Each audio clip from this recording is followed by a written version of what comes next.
Bonjour à toutes et à tous. Aujourd'hui, alors que nous sommes en plein cœur de la crise sanitaire du coronavirus, je reçois Dimitri Lafont, qui est responsable relations investisseurs au sein du groupe Natixis Investment Manager International, pour en parler. Dimitri, je suis très content de te recevoir. Bonjour. Bonjour Philippe. Alors, pour le coup, aujourd'hui, avec la crise que l'on connaît qui fait générer une volatilité dingue sur les marchés financiers, est-ce qu'au sein du groupe Natixis, on voit ça d'un côté comme une récession globalisée où les marchés vont s'écrouler, vont s'effondrer et le monde de la finance tel qu'on le connaît va disparaître? Ou est-ce qu'au contraire, on peut y voir des points d'entrée pour avoir généré du gain à terme? Alors effectivement, ce qu'on constate, c'est que les marchés sont plutôt volatiles, plutôt nerveux. Ce qu'on voit surtout sur les marchés, c'est qu'il n'y a plus réellement de fondamentaux. En tout cas, les drivers qui nous permettent de faire des gains et d'aller sur les marchés ne sont plus comme ils l'étaient avant, ils ne sont plus trop macroéconomiques et conjoncturels finalement.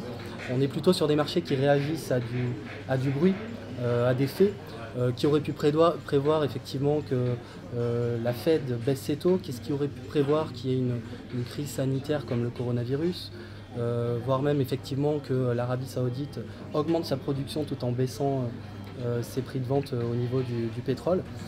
Donc on est sur des marchés qui surréagissent et le maître mot effectivement en termes d'investissement va être de rentrer de façon ponctuelle mais de rentrer surtout lissé dans le temps. Par palier.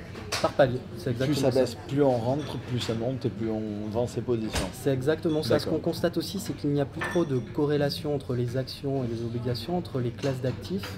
Donc l'idée, ça va être plutôt de privilégier les actions et les actions qui sont drivées par des marchés en croissance structurelle, en croissance, qu'on appelle cette fameuse croissance séculaire.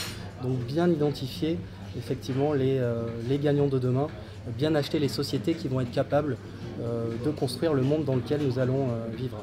D'accord, alors justement, en parlant de société, le groupe Natixis, c'est beaucoup de sociétés de gestion et il y en a une qu'on voulait mettre en avant aujourd'hui qui est Thematics Asset Management. Alors, décris-nous un petit peu Thematics pour ceux qui ne vous connaissent pas.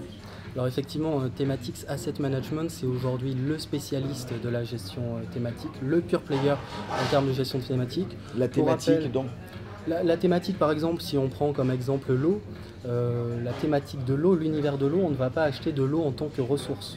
Ce qu'on va acheter, par contre, c'est des sociétés qui vont travailler sur les services à l'eau avec trois orientations. L'offre en eau, l'efficience de la demande en eau, et ce qui relie l'offre et la demande, c'est le tuyau d'eau, c'est ce qu'on appelle les infrastructures. Le propre de la gestion thématique aujourd'hui, comme je disais, c'est de capturer la croissance séculaire, donc vraiment aller acheter des sociétés qui vont être positionnées sur des marchés en croissance naturelle, le faire de façon très focalisée, c'est-à-dire on veut documenter, on veut borner l'univers thématique. Qu'est-ce que c'est l'eau? Qu'est-ce que c'est la sécurité? Qu'est-ce que c'est l'intelligence artificielle et la robotique? Qu'est-ce que c'est l'économie de l'abonnement? Et le faire de façon très diversifiée. Focalisée, diversifiée de par les verticaux de l'économie que nous allons adresser.